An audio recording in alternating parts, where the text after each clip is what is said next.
비검찰 출신 첫 여성 법무부 장관 임명.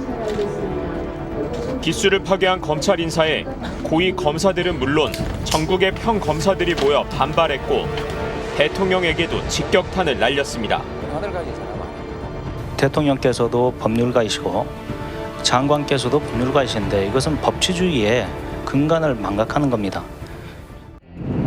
수사권과 기소권을 완전히 독점해오다 경찰의 수사권도 아닌 겨우 내사의 독립성만 주는 수사권 조정안이 나오자 검찰총장과 검사장급 간부 4명이 강하게 반발하며 줄사표를 던졌습니다.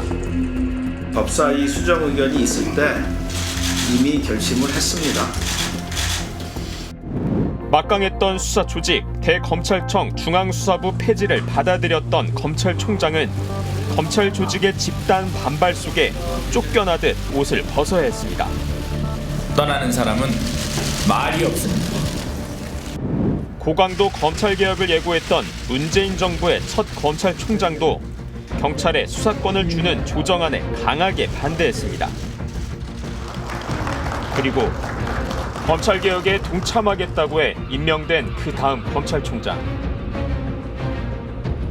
수사청을 만들어서 수사권과 기소권을 분리시키는 방안에 대해서 어떻게 생각하십니까? 저는 아주 매우 바람직한 방향이라고 생각하고 있습니다. 검찰을 개혁하려던 정권을 대대적으로 수사했고 결국 검찰 정권을 탄생시켰습니다.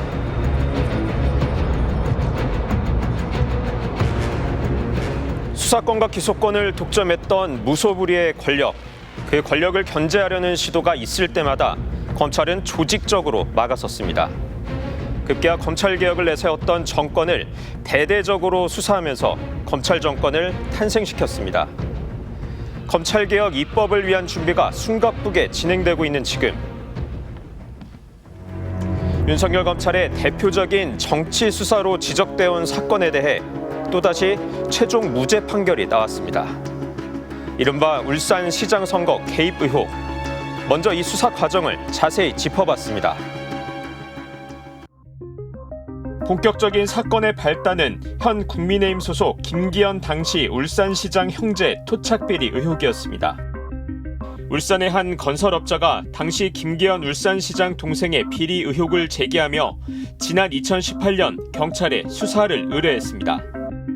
2014년경 형이 시장이 되면 사업 편의를 도와주겠다고 해 동생과 30억 원의 계약을 맺었다는 내용이었습니다.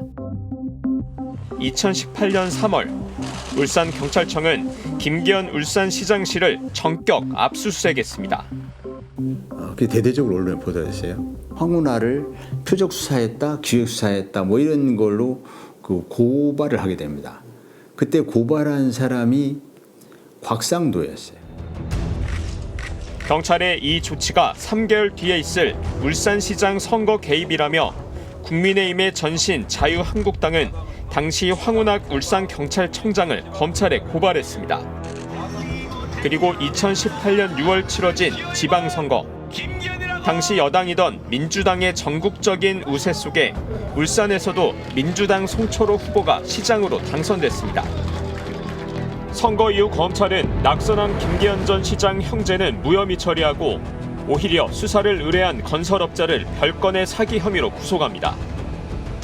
그리고 2019년 11월 1년 반 동안 울산지검이 쥐고 있던 황운하 전 울산경찰청장에 대한 선거 개입 고발 사건이 갑자기 서울중앙지검으로 이송됩니다.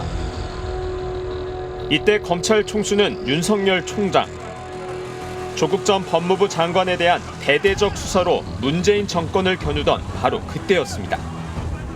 청와대가 문재인 대통령의 친구인 송철호 변호사의 울산시장 당선을 위해 조직적으로 움직였다. 경쟁자였던 김기현 시장 측의 비위 첩보를 황운하 울산경찰청장에게 넘겨주며 수사를 시켰다. 검찰의 이런 시나리오는 언론을 통해 대대적으로 보도됐습니다. 윤석열 총장의 지휘를 받은 서울중앙지검은 문재인 청와대를 압수수색하며 청와대 핵심 인사들을 줄줄이 소환조사했습니다. 아무리 그 기획이 그럴듯해도 없는 것을 있는 것으로 바꾸지는 못할 것입니다. 윤석열 검찰은 기획재정부 등을 압수수색하며 송철호 후보의 공약이 만들어진 과정까지 불법으로 간주했습니다. 청와대가 송철호 후보의 울산 공공병원 공약을 지원하기 위해 김기현 후보의 산재모 병원 설립 공약에 대한 기재부의 예비 타당성 발표를 미루도록 영향력을 행사했다고 했습니다. 수사의 칼날은 당시 윤석열 총장과 갈등을 빚던 추미애 법무부 장관에게도 향했습니다. 추미애 장관이 민주당 대표이던 시절 송철호 후보를 울산시장 후보로 단수 공천하는 과정에 불법 의혹이 있다며 추미애 당대표 시절 비서실 인사를 소환 조사한 겁니다. 그렇게 수사 착수 2달여 뒤 윤석열 검찰은 문재인 정부 청와대가 송철호 후보의 경쟁자를 부당하게 수사하도록 사주하고 그 경쟁자의 공약도 실현되지 못하도록 했다는 내용의 공소장을 내놨습니다. 송철호 당시 울산시장과 백원우 청와대 민정비서관 그리고 황운하 전 울산경찰청장 등이 재판에 넘겨졌고 공소장엔 문재인 대통령의 이름이 35번이나 언급됐습니다. 이 사건이 이거 단순한 선거법 위반 사건이 아니구나 하는 것을 순간적으로 깨달은 것이 이 사건의 공소장에 계속 그 문재인 대통령을 제일 먼저 이렇게 아주 장황하게 저하고 관계를 이렇게 써놓는 걸 보고 당시 이성윤 서울중앙지검장이 기소에 반대했지만 윤석열 총장은 지검장을 배제하고 차장검사 정결을 지시하며 기소를 밀어붙였습니다. 제가 중앙검사장으로 2020년 1월 13일부터 부임했는데요. 그때부터 갈등이 많았어요. 울산 사건 기소한다 해가지고 많이 다툼이 있었고 1심에선 유죄가 선고됐습니다. 민주당 울산시 당 정책위원장을 맡았던 윤모 씨가 검찰의 기소를 뒷받침하는 증언을 한 게 결정적이었습니다.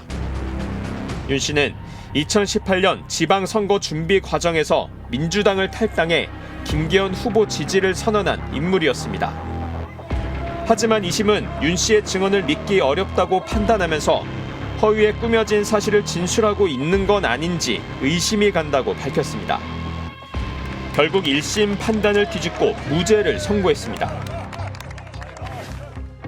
지난 14일 대법원도 무죄를 선고한 2심 판결을 확정했습니다. 검찰의 그 행위가 얼마나 사람을 비참하게 만들고 파탄시킬 수 있는지 저는 5년 7개월이라는 긴 세월 동안 좀 뼈저리게 느끼면서 살아왔죠. 조국 전 법무부 장관을 대대적으로 수사하며 문재인 정권과 전면전을 벌였던 윤석열 총장은 대선 후보로 거론되면서 울산시장 선거 개입 의혹 수사, 김학의 전 차관 출국 금지에 대한 수사, 그리고 문재인 정부의 탈원전 정책에 대한 수사까지 대대적으로 밀어붙였습니다. 언론은 수시로 검찰의 수사 내용을 받았으며 대서특필했습니다. 윤석열 총장은 정권과 맞선 강직한 검사 이미지를 만드는 데 성공했고 이듬해 총장직을 던진 뒤 대선 출마를 선언해 대통령에 당선됐습니다. 울산시장 선거, 조국 전 법무부 장관에 대한 수사 이런 것들은 그 수사가 표적 수사, 기획 수사라는 점 또는 정치적인 배경을 가지고 이루어졌던 그런 수사라는 점 이거는 비난받아 마땅할 것입니다.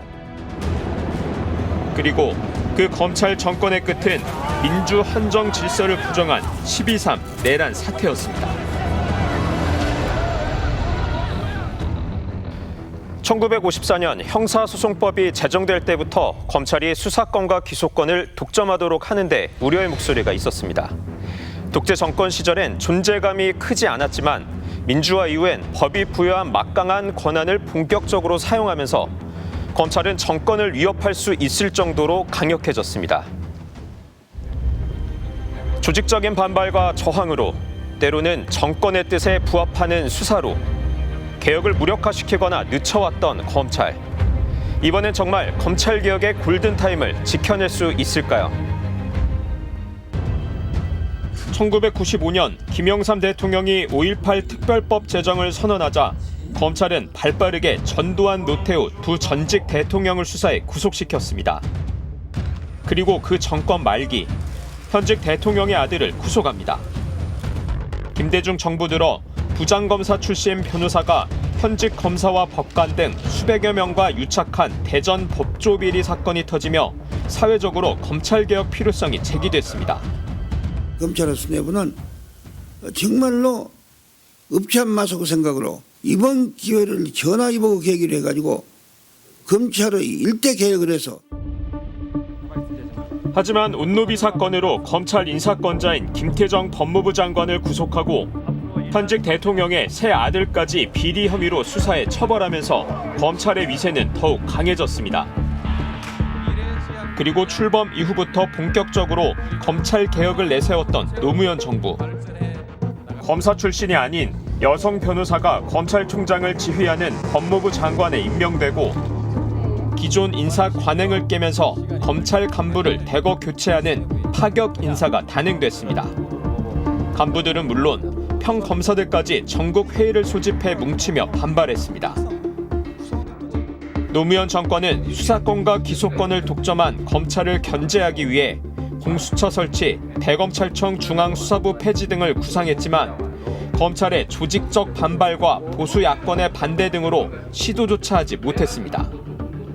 그리고 정권이 바뀐 뒤 검찰은 노 전 대통령을 대대적으로 수사했습니다.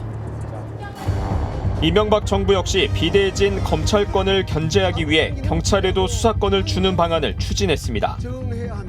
검찰의 반발은 더욱 거셌습니다. 이명박 정부 때 확정된 검경 수사권 조정안. 경찰이 하는 모든 수사는 검사의 지휘를 받는다고 명시하되 수사가 아닌 내사의 경우에만 검사의 지휘를 안 받아도 된다고 했습니다. 수사권도 아니고 경찰의 내사 자율성만 부여하는 수준이었는데도 검찰총장과 대검 고위 간부들이 줄사표를 던지며 반발했습니다. 그러나 그 법사위 수정 의견이 있을 때 이미 결심을 했습니다. 후임인 한상대 검찰총장은 대검 중수부 폐지 방안을 받아들였다가 검찰 내부의 거센 반발에 부딪혀 쫓겨나듯 조직을 떠났습니다. 검난과 총장 퇴진 사태까지 불러온 끝에 대검찰청 중앙수사부는 박근혜 정부 출범 직후 폐지됐습니다. 노무현 정부에 이어 검찰개혁을 전면에 내세웠던 문재인 정부. 초대 문무일 검찰총장은 검찰에 부끄러웠던 과거사에 대해 공개 사과하는 등 문재인 정부 기조에 협조적이었습니다. 하지만 경찰에 독자적 수사권을 주는 검경 수사권 조정안이 공개되자 해외 출장 중 급거 귀국하면서까지 강하게 반발했습니다. 국가사법경찰에 대해서는 검사의 사법 통제를 하야한다고 생각합니다. 그리고 문재인 정부의 두 번째 검찰총장. 검찰개혁에 동참하겠다며 검증을 통과해 임명장을 받았습니다. 수사청을 만들어서 수사권과 기소권을 분리시키는 방안에 대해서 어떻게 생각하십니까? 저는 아주 매우 바람직한 방향이라고 생각하고 있습니다. 그리고 대통령에 당선된 전직 검찰총장은 문재인 정부가 통과시킨 검찰 직접 수사 제안, 일명 검수완박 법안을 법무부 시행령을 통해 다시 무력화시켰습니다. 직을 내던질 정도로 비장했던 검찰의 조직적인 반발과 저항, 모두 검찰의 밥그릇을 축소하려는 시도가 있었을 때 나타났습니다. 그러나 검찰총장이 수사팀의 의견을 억누른 채 내란 우두머리 혐의의 전직 검찰 총수를 풀어줬을 때, 또 검사들이 휴대폰까지 반납한 채 현직 영부인을 찾아가 굴욕적인 출장 조사를 하고 면죄부를 줬을 때도 검찰 내부의 조직적인 반발과 저항은 전혀 찾아볼 수 없었습니다. 자신의 권한을 놓치지 않겠다는 그런 몽디에 불과하다고 생각합니다. 현 정부의 검찰개혁 의지는 그 어느 때보다 확고합니다. 표적수사 등으로 권한을 남용해온 검찰청은 폐지하겠습니다. 중대범죄수사청과 공소청으로 수사와 기소를 분리하고 검찰청 폐지 법안은 추석 전 통과시키되 세부적인 사안은 시간을 두고 꼼꼼히 처리하기로 했습니다. 하지만 법무부와 검찰이 공수처 검사의 보안 수사권 유지, 즉 기존의 수사권을 인정해 줄 것을 요구하면서 국정기획위 내부에서 의견 충돌이 있는 것으로 확인됐습니다. 일각에선 또다시 무늬만 검찰개혁이 되는 게 아니냐는 우려가 고개를 들고 있습니다. 이번엔 정말로 견제와 균형의 원리에 충실하고 절대 권력을 허락하지 않으면서 국민도 피해보지 않는 돌이킬 수 없는 검찰개혁을 완수할 수 있을지 국민들은 눈을 부릅뜨고 지켜보고 있습니다.